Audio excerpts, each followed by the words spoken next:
Hey guys, welcome to the Breaking Indie Studio. I'm Brendan, this is Cole, and we are here to introduce an interview with a good friend of ours and also the DP of our film, Tales of the Faded West. This interview was shot at the Santa Fe Film Festival, and it's a great interview, but perhaps less than ideal quality, especially given that he is our cinematographer. Which our cinematographer would hate. I feel like he'd be like, but Clint Howard II, again, Clint Howard II, and he demands authority with that second, man. So good. He may be the second by title, but first in our hearts. So happy to have him on the show, and honestly, learned a lot. So much. I mean, this is a really great interview specifically for aspiring filmmakers to kind of dig into our process with him, but also his career in terms of how he jumped out of film school and what that process looked like for him having a career, and specifically getting into, do camera work and a DP. And he talks a lot about New Mexico film. Yeah, New Mexico film, opportunities there. Yeah. And working backwards until you fake it till you make it. And a lot of good stories all in between. So come check it out. Clint Howard II. It's a program for filmmakers by filmmakers. It's the Breaking Indie Podcast. I like that it looks like you're here for a job interview. What does that mean exactly? I guess between the two of you, yeah. All right, well, hey, why don't you kick it off? And while we're talking to our friends here, they're all chiming in. Why don't you tell them where we are, what we're doing, and who we are? What up, friends? Family, probably. Most of the people watching this are our family. We are here at the Santa Fe Film Festival. This is the Breaking Indie Podcast, where we've been interviewing all types of different people involved in the process of making film. And we are sitting down. We just got to get these gesticulations good. We are sitting down with a very talented DP. I'm going to keep doing this as long as you're doing this, Brendan. I feel like I'm the one not doing it. Yeah, so I join feel left in out. with the... Yes. Is everyone just... Are we Masons? Is this Yeah. what this is? Well, so one of the screenings for the project that you help us with, Tales of the Faded West, is going to be showing it at the Masons Temple, Scottish Rite Temple, on Sunday. Is it really? Yeah. Wow. I guess I was. Man. But tonight we get George R. R. Martin's theater, the Jean Cocteau, which I'm very excited about. That's going to be great. But please, okay, enough about us. Please introduce yourself. Tell us a little bit about who you are. Sure. My name's Clint Howard II. I'm a second because I'm named after my grandfather, not my dad. So hence not a junior. So that's always kind of one of the first. There's not many of us. Yes. Seconds out there. But I'm originally from Texas. Moved here a few years ago. I really loved the storytelling that was happening here. Came up in live production and then kind of reality television, and really loved organic storytelling, loved the process of communicating to someone visually. It's not my quote, but I heard someone say the closest thing to telepathy is visual storytelling. And that's how it feels for me. It feels like I can relay more than I can explain or articulate through this image. And the cool thing is when I think when movies are visually excellent and visually creative and visually free, you see not only the intended meaning from the creative team, but I think you see yourself reflected in that art form. So it's something that I think is a bit of a eternal art form, to get a little meta and weird with it. Sure. But I connected with that at a really young age. My dad had an old Canon XL1 camcorder that he basically bribed me. He's like, I'll teach you how to use it if you don't break it, and do exactly what I tell you to do for his company. Did your dad work as a cinematographer? Or so my dad minored in film. So it was always, he had a huge passion for film. I always remembered he made a film in college, and the thing that I always remember is that in his Volvo, and I don't know if it was him or who did it, I'd have to ask him, but they pulled off the backwards driving 40 miles an hour and then e-brake 180 degree to punch it. Yeah, so my dad was a professional motocross racer as well. So Okay. he was in the racing community, and so I think they just kind of like put those skills together and like, we can do this thing like safely, and so they did. And I was like, you just made that? You just did that? And I was really inspired by that. And then, so yeah, I would play around with that camera, and was an actor for a little bit, so I kind of got to see that side of things. But really, it just, the visual storytelling bug bit me really early on, where, once iMovie came out, then I was literally spending my weekends cutting together, Steve Jobs' dog getting washed in the bin, if anyone remembers that. And I just loved it. I was obsessed with it, and never even thought about it making a career until I was in college, which was probably a bit late, and got the opportunity to shoot and direct a DVD series for my church. And so I dropped out of college, did that, and that was about almost 15 years ago. Wow, okay. So yeah. So, question for you then. Your approach to becoming a cinematographer, did you do the one of two common options of where you're like, I'm going to work as an AAC and work my way up the ladder that way? Or were you like the Deacon's approach where you're like, I'm just going to shoot my own thing? Or was it a hybrid of both? It was a hybrid of both. I had the blessing and the curse of not knowing what I didn't know. So I didn't know to go up that path. If I had to do it all over again today, I probably would have. I probably would have started as, I really love camera side. I love the teamwork that it takes for camera. So I think I probably would have, gone in media manager and just gone up that route. I did that a little bit, but only after I shot my first feature. So wow. I did it really, really backwards. So I started with that DVD project, which was not good, and I've worked very hard to bury. It was a DVD, and it's a dying medium, and I'm like, if that part can die, I won't be mad. And I essentially started my own company, started working with small businesses, started in a co-working office, got myself a little space, and essentially just went from client to client, and I used it as, I used every client as a little mini film school. So I would use a different camera on every client that, I knew I could do well, and I would rent it a week in advance so I could, and I would be the nerd that would actually read the manual and watch the videos, and this is when YouTube tutorials were starting to become big. And so I kind of used that as my film school for the first 2 or 3 years. Then a buddy of mine who was an actor in LA, he had a movie that he was trying to get funded, and it literally was, we were hearing about this thing for like 2 years. And eventually read the script, really liked it, and not as a DP or anything like that, just as a friend, I was like, hey, let me check out your thing. And I essentially bullied him into me being the DP. I was like, hey, so here's what you got. You've told me, you only raised so much money. That's what Cole did I'm for cheap. Tails too. He bullied me Love into it. making him. You heard it here first. He's like, bully your way on set. That's if I can start it, I'll give works. you some money. Yeah. I was Or like, have money. I can't say. Luckily, I he's a can't good say actor works. too. But hey, Probably the more correct term would be I sold myself as a DP. I saw the script, I had a vision for it, and I was like, I can do this. Looking back at myself at that time, I wouldn't have told myself that I could do it. I would have been like, oh, buddy, you're adorable. Like, no, you can't. But that's also kind of the things that it made it very apparent what I lacked as a cinematographer. And I was like, oh my God, making a pretty image is like 0.2% of this job. Yeah.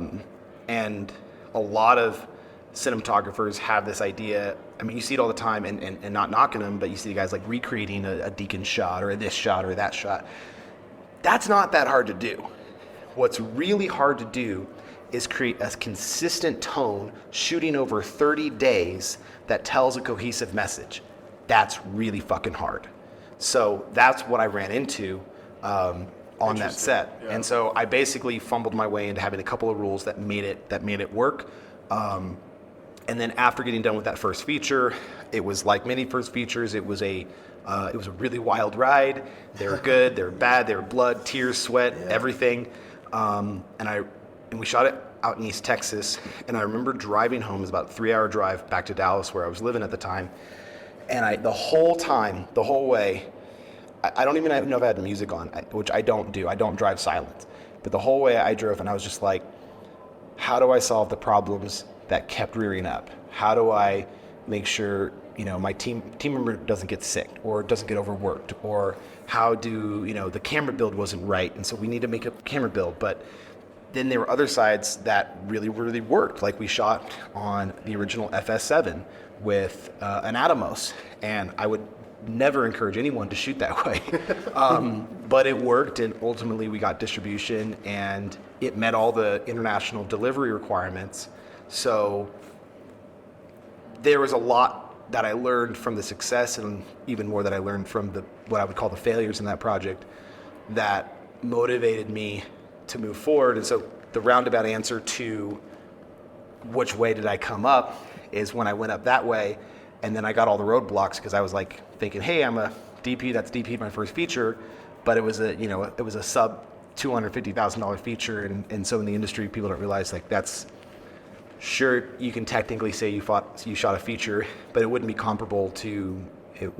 comparable to this. Like, it wouldn't be comparable to a lot of projects that the industry sees as a validation that you can do the job. Mm-hmm. So after that, after about 6 months to a year, I don't remember exactly, I wasn't getting more. I was like, oh, I'm gonna get my next movie right away. Here we go.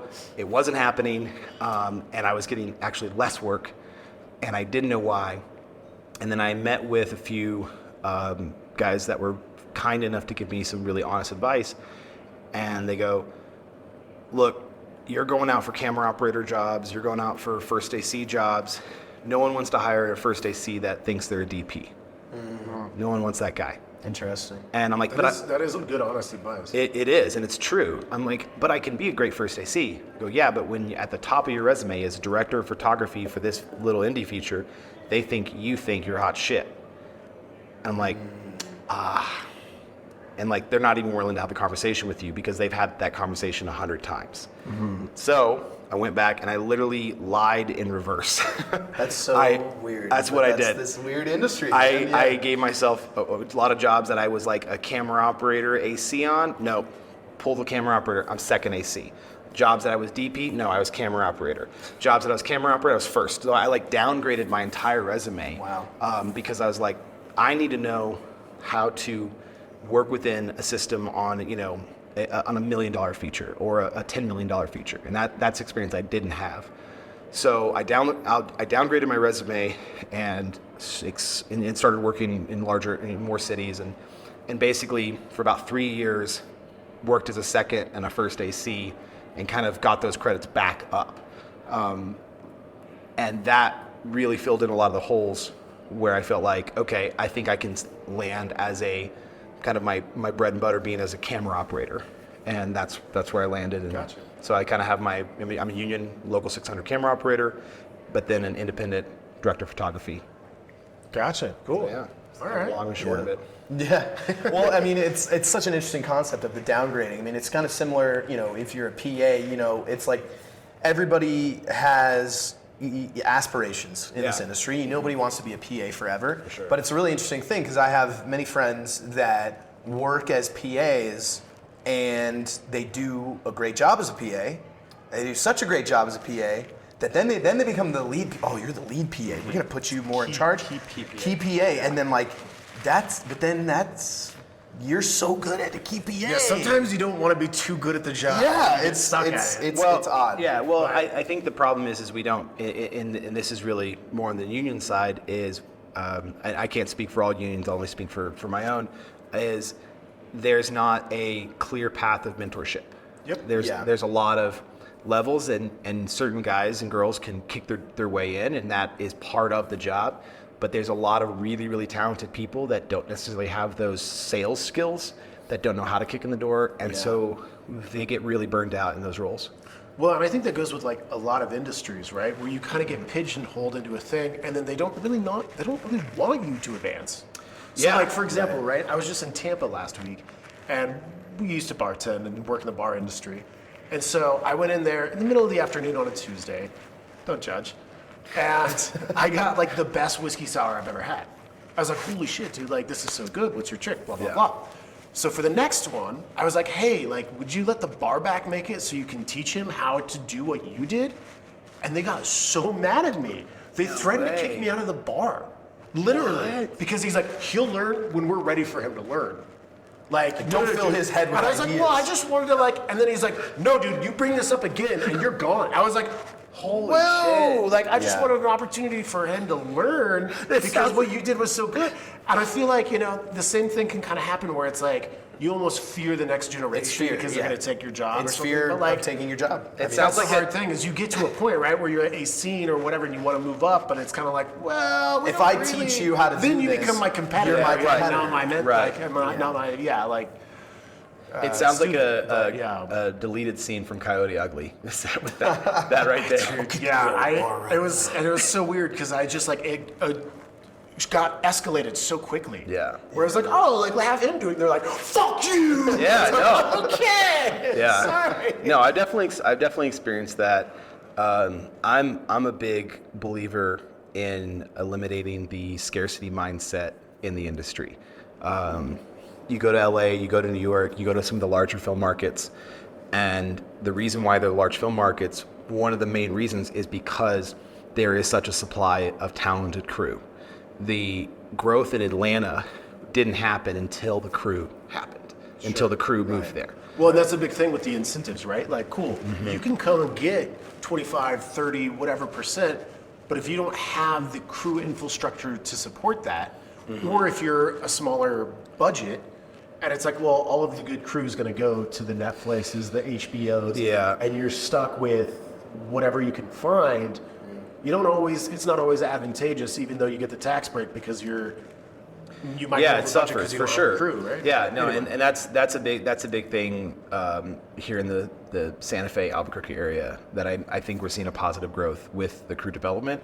We definitely need more on the lower end. We need more key PAs. Yeah. We need more transportation. We need more people, second. Below the line. Yeah. We need people that have, they might be like a key PA on a large show, but the other half of their career is, they're working to become an AD. Because that's a great transition. Well, it's so much easier as somebody who's probably got over close to 600 days as a PA. It's so much easier to get into the DGA as a first AD in smaller projects. To get into the DGA as an AD doing the PA route is for those who don't know, you have to have 600 days on set and sets that are acknowledged by the DGA. So I had a friend she did like all of Mad TV, which I love that show growing up. wow. And I was so jealous, but she's like, I did that for like the entire run of show, and not a single episode qualified me as a designated. Well, you got to turn in your binders. Yeah, right? You got right. to binder And there are like these multiple thick binders, of like all of this call sheets, basically. Yeah, oh no, Yeah. it's insane. And they that's- flip that's through why and they're I like, stopped PA. no. I worked Okay, on yes, some of the no. most amazing films as a PA, but I got to the point where I was like, I don't want to AD. That's not my track. Yeah. Right? So I learned so many lessons from the greats. That was the thing I got out of it, is I learned how to do a lot with a little because I've seen the masters at work. Yeah. But I'm not trying to be an AD and getting pigeonholed into that, where that was the only jobs I got. I never got jobs where I was in, I got one job where I worked as a camera PA. I desperately wanted to get into the 600. I desperately wanted that to be my track, but after 6-7 years of just being a PA on set as a set PA, I was like, okay, well, I need to refocus what I'm doing. Yeah, you have to go outside. That's the blessing and the curse of my almost like dual track of going up kind of the official way and then going up the very much sloppy, kicking doors, grassroots, whatever, we want to attribute that to. But the thing is, it's settled into when I'm on a very large tier 1 project, there are so many things now. I'll be honest with you. I learned more on the value of my independent upbringing than I do from there. There's still fantastic things I learned from there, but there are things that I've built into what I know I have to deliver, and I know what the metrics are to deliver a successful project in the independent world. It's not the same. So it's a little bit of apples and oranges, so it's a little unfair, but there's a lot of inefficiencies. There's a lot of, it's a cruise ship, it's massive. And so to turn and make adjustments takes a lot of effort. Yeah, and a lot of that's people. a good point. Yeah, and you have to be really careful. Sometimes, you'll see a suggestion of like, oh, should that sign be there? And then, oh, let me check departments, and then you just It's just 20 minutes delay, 20 minutes right? Phone, telephone. and then you're just like, oh shit, I shouldn't have said anything, and you were just literally just you were just wondering, it didn't actually mean anything. Where in the indie world, it can be like, hey, does that need to be there? Yeah, fuck it, I'll do it myself. Right, yeah, Boom, boom, and it's just real quick, and and the decisions are easier to make. But you obviously, I think the biggest thing is you don't have the prep that those large shows does, where it's like you can have 3 to 6 months of 40 hours a week, and that's all you do. Right. And it's like, oh my God, that'd be amazing. Yeah, I mean, all filmmaking ultimately in different ways is problem solving, and it's a new set of a problem every single time. You can have a breadth of experience and you got a new problem that you've never dealt with. Yeah. Being on, what would you say is, your main takeaway in the differences of the approach to that problem solving on a larger, big set versus like an independent? I mean, we just talked about like the chain of command, but more so like, what is the process like? That's a really good question. I think that the win is going to go in the column of the larger productions, because often you don't have enough time and money to fix problems in the indie world. Yeah. You have to get super creative, and sometimes that can be, really great. Where in this world you have the time and the money. You're like, oh yeah, we're just, hey guys, just stop down, 20 minutes. We're gonna go install this thing, do this thing. I think there's a lot less stress in the bigger projects. Yeah. So when a problem comes up, or there's a delay.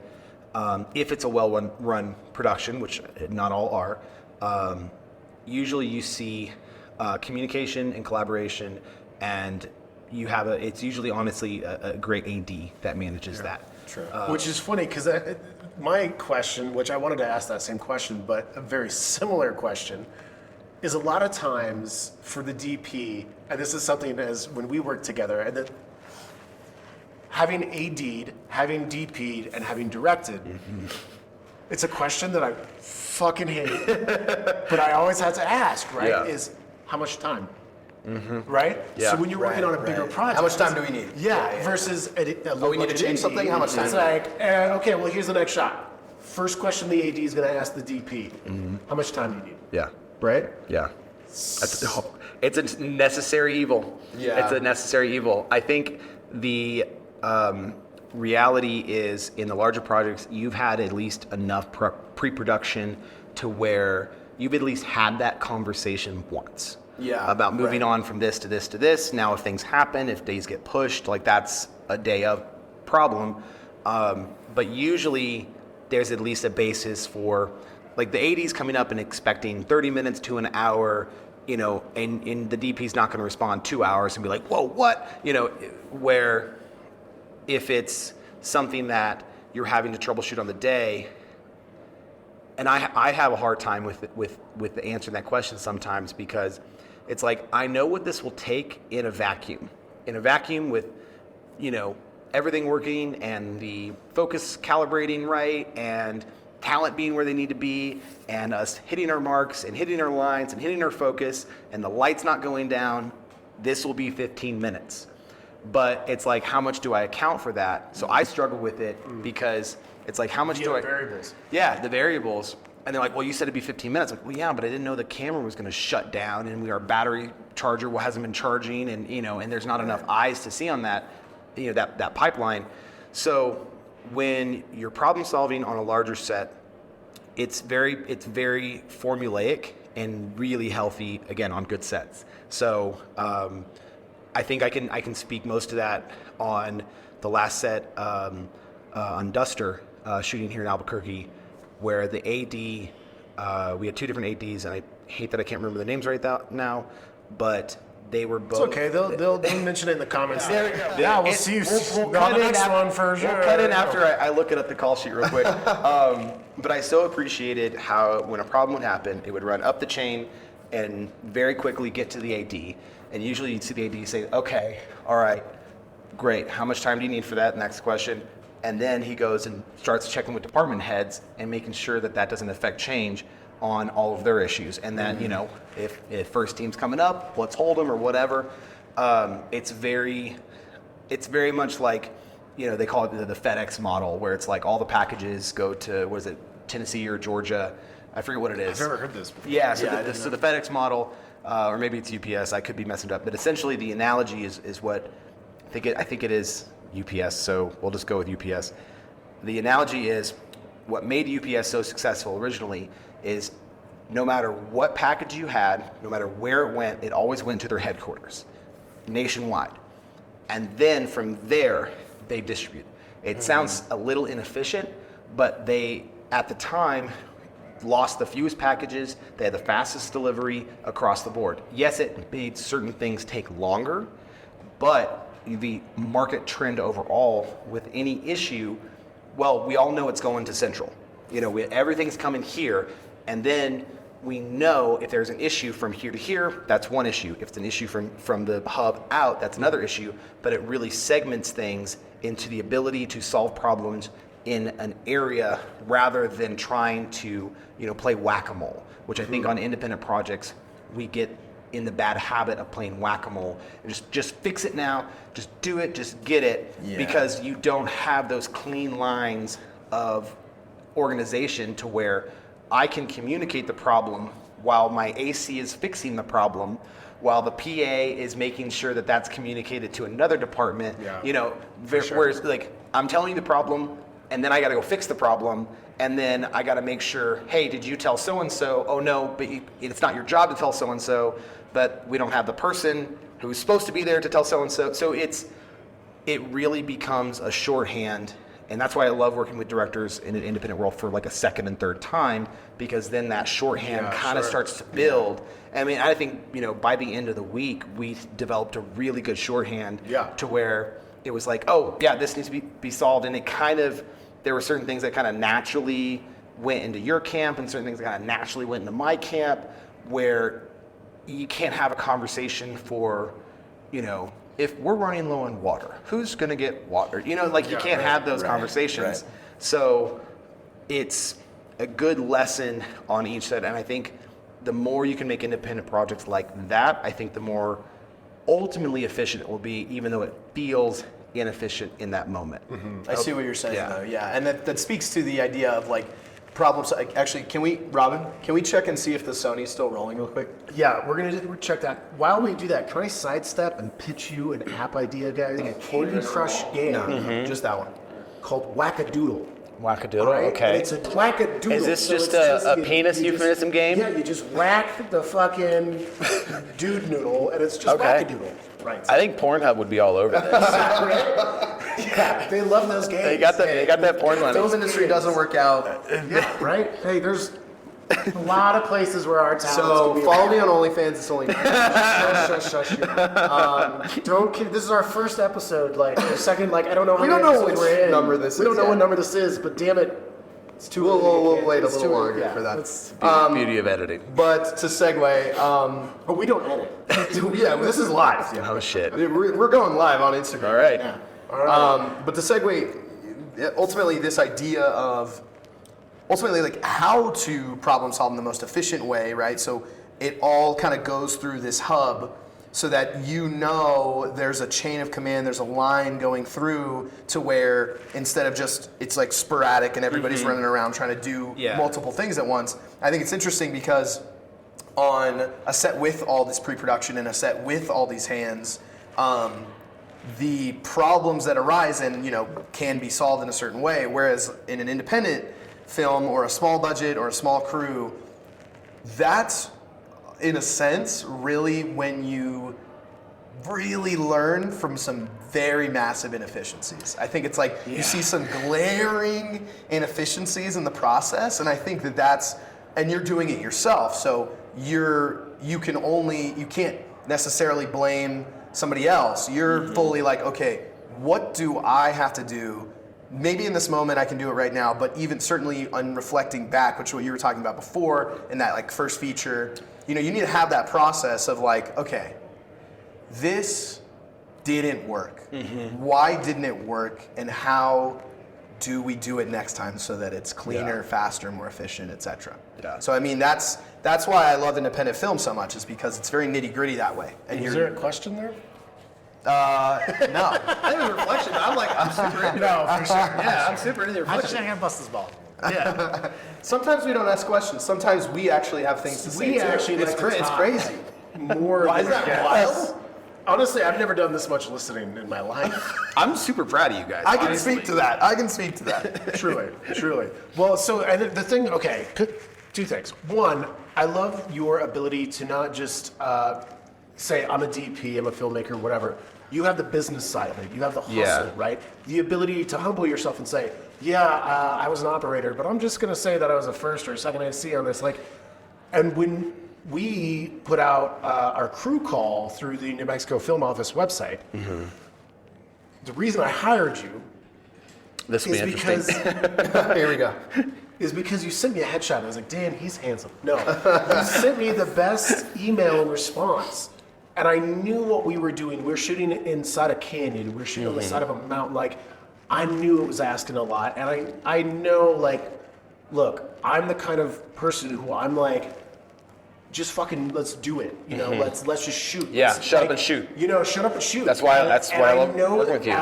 for a couple other cinematographers I talked to, like, they really were perfectionists and they really wanted to have ownership. And I really, you know, I'm a little bit more guerrilla, just like fucking down and Yeah. dirty. And your email to me was, put me on the side of a mountain with a camera on my back and I'm in my happy place. Yeah. I trained for this. Yeah. And I was like, I don't know who this is. I did, remember saying did that now. watch your reel. Yeah. But even before that, I was like, he's hired. Like, Yeah. that's my guy. That's the attitude I Put love. this Like, film on my back, go. that is what I need for this film. I would love to have the luxury to have the cinematographer who's like, well, I need all the lights and I need all the Oh, things. yeah. And you're like, cool, dude. Yeah, so do I. But guess what? That's not what we fucking have. And I think you might have kind of been able to gauge that based off the crew call or the casting, the crew call, yeah. It's weird to say that outside of a call sheet. I know, right? But yeah, just your ability to be like, hey, I get it. You're Yeah. an indie filmmaker. I've done that, and I understand what you're going to be asking for me. And honestly, there were times where you rightfully have every reason to be upset with me. But so often I was just shocked with how accommodating and how amazing you were with our project. appreciate And that's why I love you as a DP. It's not only are you fantastically skilled, you really know the ins and outs of my camera.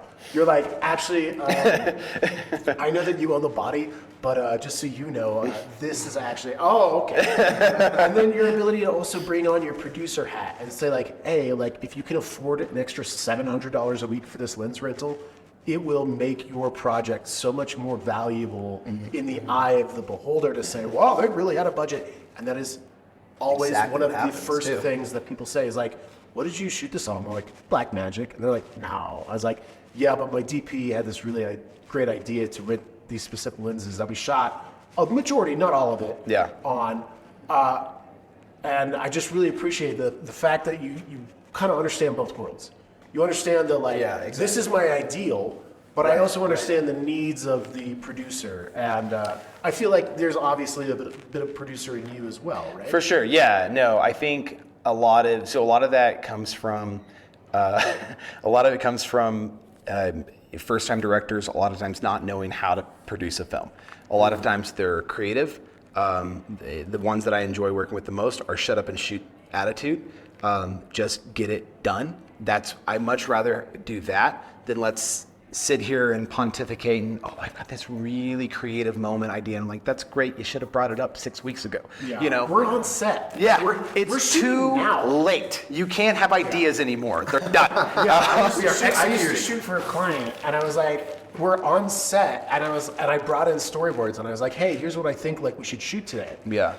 And she was upset because I had ideas and was like, well, Yeah. I'm the director. This is what and I was like, so then what do you want to shoot? She's like, well, we'll figure it out. Yeah. I was like, but we're here now. Yeah. Like, this is when we figure it out. Yeah, you know? my, So, my, like, my strategy with that is always plan down to the most detail that you can, but always be ready to throw the playbook out. Sure. Right. You just have to be ready because you just never know. You never know what's going to happen on set on any set. Yeah. But I love being prepared, and I used to be that way where I would just feel it out. And coming from live and doc world, like, oh yeah, give me a camera in 2 hours. Psh, we'll spray it down. I'll get you whatever coverage you want. And then I would get to the editing room, and it would be like that one quintessential moment that ties everything together, and it's not there. Yeah. And you're like, shit. Yeah. And it's every something. director / editor is like, Yeah. damn it, why didn't we think of this? Right, and you feel so dumb because you're in such a different perspective, and so you have to make room for that perspective before you're ever on set. So and I definitely appreciate your kind words. That really is the truth. I was literally where we shot out in Diablo Canyon. I was literally out there last weekend with one of my buddies. I brought several of my friends out there. It's very much one of my happiest places in the Like, world. yeah, I hike that with a camera. Yeah. Not a big deal. Like Put a lot of weight on six it. times. Yeah. Anyway, I Hatching want to get back to ideas. you as a producer though, because I happen to know that you've got some other things going on, and I genuinely would love to learn about it. Sure, yeah. You've got like an incubator of some kind. What Yeah. are some of the things? So Can you talk to me about for this? sure. So the Albuquerque Film and Incubator. I'm a producer and trainer for them, and essentially was founded by Carrie Rose, who's been in Albuquerque her whole life, and really believes in the development, kind of from the floor up, and for basically local New Mexicans. So that's kind of the passion behind the incubator. They do script service, they do coverage, and we're actually in the process of producing several of our own films later this year, which is really exciting. That's awesome. So I'm so happy to hear that because there needs to be more above the line support in this. yeah. In this community. Yeah, for sure, and that's a big motivator. She's actually working on the Joaquin Phoenix film in town right now. Ari Aster. Ari Aster. Yeah, she's on. Yeah. Yeah, she's on Ari Aster right He's now. I brag about him all the time. I'm so proud of that guy. I Yeah. was a year behind him at my film school. No Before way. he went to AFI, he did College of Santa Fe's undergrad. Oh no way! So That's he was a year awesome. ahead of me, and just like, dude, it Wow. blows my mind every time I think about him. I'm just like so jealous, Yeah. but more truly proud. Yeah, no, it's incredible. And now that he brought it back home, and I remember right when Hereditary came out, when he would still read my Instagram messages. I was like, bro, give me a chance to audition. You're right. Like, I'm like, I get it, dude. Like, I would Yeah. also be like, all right, But funny enough, they gave me a one-line audition for the Joaquin thing. That's awesome. I don't know if it was my agent effing it up or if it was like a what happened, but I got it at 9 a.m. and it was due at 11. And I was like, okay. But I kind of felt like it was Ari just being like, yeah, bro, you asked. There you go. There's Like, there's your shot. there's- Okay, yeah. you didn't get it. That's not my fault. Here's I the didn't acting choose that, side like, of it. And yeah. that's what we have to deal with sometimes. Anyway, That's real. love you, Ari. If you ever hear this, respect. But yeah, sorry. Going back to the Yeah, no. So He won't. It's fine. beautiful. No, I'm pretty sure Joaquin Phoenix is definitely listening right now. Yeah, he's actually our next. yeah, no. He's a huge right after podcaster. you. He looks for the deep track podcast. Yeah. None of Deep this. cuts. None of this. Deep You cuts, know. yeah, like Smart List. Yeah. You got him on Smart List. Serial, the Daily. None of that. He No. loves He's. that shit. Yeah. He wants to Yeah. find the stuff that's like misspelled in the description. That's Yeah, what he. 50 subscribers or less. Exactly. And in our case, 10 subscribers. 8 subscribers exactly. Okay. Beautiful. But yeah, so going back to the incubator and the stuff that you're working on, I didn't mean to derail this. But No, that's what I'm honestly that was a perfect segue. Yeah, so Carrie's working in the industry. She's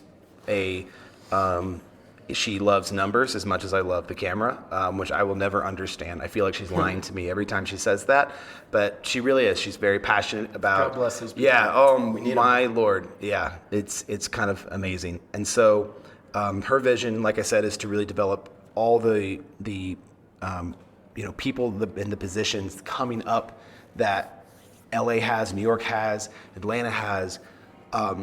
Albuquerque and Santa Fe have such a unique issue in that we have more high-class talented people than people coming up and learning the business. It's too much of a gap. We don't have, we have $10,000 indie projects and then $5 million indie features. And they're like, yeah, little low budget thing. But I'm like, no, you need the million, the 500,000, the 125,000. Like, you need that stepping stone. So you can go and, be like, hey, I've PA'd a bunch of stuff, but I've never AD'd.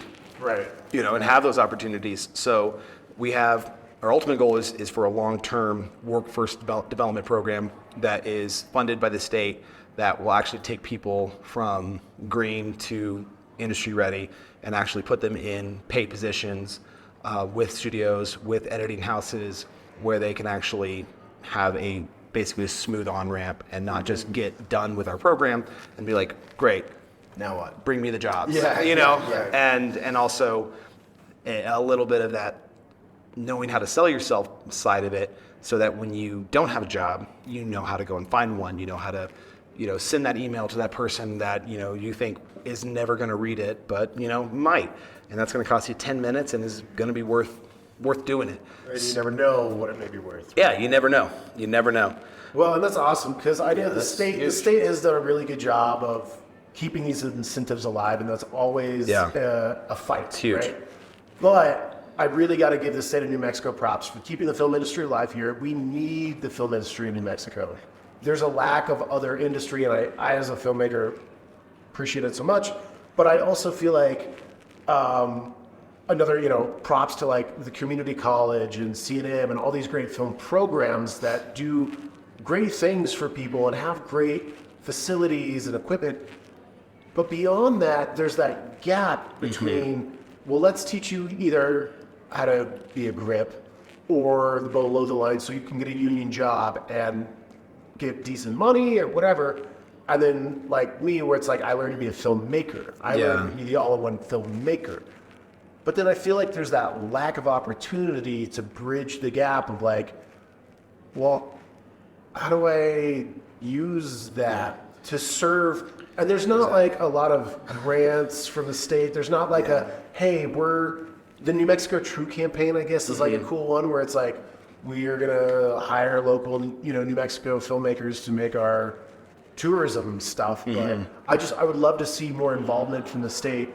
And, I appreciate that they have the incentive program and a lot of money goes into that, but I would love to see them finding perhaps ways and maybe like, I don't know the legalities of it where they can kind of make money off of the opportunities they create. Yeah. But I feel like there's a lot of opportunity there and would also raise up the film scene for the actual people that they've educated. I don't know. I think that program would. Yeah, and that's really that gap. That's where I think what we're trying to fill with the incubator. That's why I'm a part of it, and that's why I'm working to help expand what we're doing on the commercial side of things, so that we can have more repetitive projects that are 5-man teams, 10-man teams, 3-man teams. Projects that you're going to have to load in gear and then put on a lens or, do things that, good Lord, you would never be allowed to do for the first 5 years of your career, in the union side. And I mean, and I don't want to disparage what the union does, because so much of that is protection for artists and people that don't get that protection. I mean, we saw it this last week. There was a horrible accident in Atlanta where 7 crew members were all near fatally injured, being put in a position that they never should have been put in. And that often comes from people not coming up those ranks and being like, oh, this is a really scary position. I shouldn't have done this. We shouldn't do this, and seeing it firsthand rather than a union rep just being like, you're not allowed. Then it becomes a game of what can we get away with, rather than saying, no, I don't want to put Brad in harm's way. Obviously, the little bit of the elephant in the room was after Rust. That was the biggest question. That was the biggest question I had with our project was weapon safety. Yeah. And rightfully so. But it is important to acknowledge the great things that the union does, even though the only union I'm in is SAG. And I'm sure I'm not making them much money. But you're right. I mean, Yeah, it's no, still it's definitely unions serves are a purpose, extremely so I valuable. appreciate We're that. pro-union. Just Very to be pro-union. clear. We're very pro-union on this very- But I'm podcast. very also pro-union. very hungry for money, and I'm pro other. Yeah. I'm pro-union, bro. I'll cross a line. I'm also pro incubators and Yeah. people who help film our project. Yeah. Really, fund our yeah. project. So really, with the incubator, like where I see that in the near future playing the biggest role is people coming out of CNM, UNM, who haven't maybe gotten the that first job. Right. Because as we kind of discussed initially with PA positions or really whatever first job you can get, you don't really get to, unless you're really ballsy, you don't get to really control your career. It's kind of like, well, I just happened into this and it just worked out and this is what I do now. Where I was very intentional with my career because I could, as much as I love being a DP and all that, if for whatever reason it was like, nope, you'll be a camera operator for the rest of your life, I'm like, cool, I'm good. I love it. I absolutely love it. There's often, like, I feel like independent projects are where you get to punch up. Yeah, that's sure, where you. right, That's exactly. And we want you to keep punching. Yeah. I We appreciate want it. you to keep punching. Yeah. We want you in the ring, knocking left and right. Hell yeah. So we're trying to raise money to keep our project going. Just so you know, Tales of a Faded West. We've shot about 25 minutes of it. Right. We're gonna be restructuring it, a little bit of the story. We want to do kind of a digital first strategy to like our season 1, and then hopefully through leveraging an audience, some of the ad marketing, be able to like create a sustainable model for us to keep shooting stuff.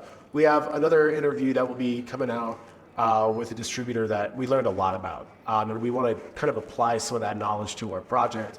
And in the short term, raising money on Kickstarter. Yeah. So, Awesome. in association with our premiere, we're going to be announcing this. This might be a little post-dated, guys. Sorry, but we're hoping to raise $25K and then utilize that and what we've shot to perhaps get some private investment and even like involvement with an incubator or something like that, Yeah. where it's like, hey, this is being done by New Mexicans. He's the only LA person. No, we don't talk about Otherwise, everyone else is New Mexico. We love our West Through Coast and brothers. through. Yeah. Fuck it, I I'm moving just, here, dude. like- LA is like We got so much going on. ain't no But I incubators just- in LA. I'll tell you that yeah. right now. I feel like it's one of those It things is a where, like, cutthroat market. Yeah. You got to just do everything you can. I just love the support of the community and everything that we're able to do with what we have. Yeah. And we're able to do so much more than what you assholes get to do in LA. I lived in LA for a long time too. And then We're all assholes. I'm still an asshole. I work in LA too, so it's Well, yeah. yeah. I just of course, say it's that a huge because, market. again, This is I my- gotta rip on Cole a little bit. But hey, man, you've been so generous with your time, and I just want to thank you. And we got a premiere to go to, guys. Let's go watch our movie. You gotta go watch our movie. Was one last thing I would like to say. Sure, please. So I think the future of New Mexico is bringing up people locally, people realizing for themselves how talented they are here. That's the beautiful thing. I've learned so much since coming here to New Mexico. I'm a better operator and DP because I'm in New Mexico, because I'm surrounded by such talented people that are so dedicated to each other and to the industry and to doing it not just in a big financial gain way, but in a way that actually takes care of everyone involved, and so that things like rust don't happen. That I think the more New Mexicans are involved in production here, from top to bottom, the less we'll see of those situations because of the mindset of local New Mexicans. I find so much value in that mindset. At the same time, there's a little bit of that scarcity mindset as well of, okay, well, if he gets a job, then I don't. Right. Not realizing that, it's like when, The more trained staff and capable people you move have, here, the too. more Yeah. projects come this way. Yeah, Right. you want people Right. to And we- come here. Yeah, and I think the other side of that is bringing independent projects here. Yeah. Projects of the sub-$1 million range Yeah, here. absolutely. Because there is not a place in the nation that has better tax incentives and better crew support for those independent projects than New Mexico. It just has to be a connection of who is here, who knows how to shoot that way, and who's out there that needs us to help them create their vision. And I think the future of, it's not even the future. It is happening. I know people that have shot amazing independent films here that have gone on to great success. And I just think for every one that's shot here, there's probably about 15 that could be being shot here, and they just don't know. Yeah. So I think that's True. Totally. the big pipeline that I really want to help develop with the incubator and with people like you that can show people how to do lower budget projects in a very high-minded, high-fashion way that makes it successful for the film, for the filmmakers, and for distribution. Awesome. Love that. So hit us up Guys. about that. Jeez, you know what I mean? Like, one more time, give us the name of the incubator one more time. The exact- Albuquerque Film and Media Incubator. Perfect. All right, guys, you heard it here first. Please feel free to leave us any comments, any messages, things like that, with what you've heard today, with what you're excited about, Yeah. with you wanting to bring your project here. And Ari, feel free to DM me back. I know I left you like 150. I think they're unread, all of them. But Yeah, dude, hopefully at the least photos like have the been top deleted by 15. now. Like, there were some juicy deeds. A lot of love letters. Anyway, Clint, Beautiful. biggest love letter to you. Big you, thanks guys. for having you here, man. And can't wait to work on more of our project together and whatever projects come down the pipeline. Super stoked. Guys, what a great episode. Learned a lot. Thank you, man. I learned My a pleasure. lot. And I've already known this person. We've been in the trenches together, Yeah, quite literally. Here We'll we are, say I'm a Austin. little empty though. So. I need another. But thanks. And once again, like and subscribe. We love to have you guys. Love to hear all you the guys. things you already know. Tales West, Tales of Tales the of the Faded, Faded Faded West. West. Tales of the Faded West. We're calling it now. 6 seasons See in a if it's movie. still on Six Kickstarter, seasons in a movie. All right, we're cutting. And cut. Beautiful. Well, thank you guys for watching. Again, this is the Breaking Indie podcast. You know all the things, the likes, the subscribes, whatever, all that shit. More importantly, if you learned something, talk about it. Leave it in the comments below, or maybe you can share with us some of the things you'd like to learn more about. Because we want to conduct more of these interviews, and we can't do it without your support. So, Or just troll us. I mean, you can just leave hateful comments. Like, yeah, we'll delete them, but I'll read them. No, we won't. We'll see. Well, it depends on how hateful they are. But. All right, well, try it out. Let's see where we go. It's a program for filmmakers by filmmakers. It's the Breaking Indie podcast.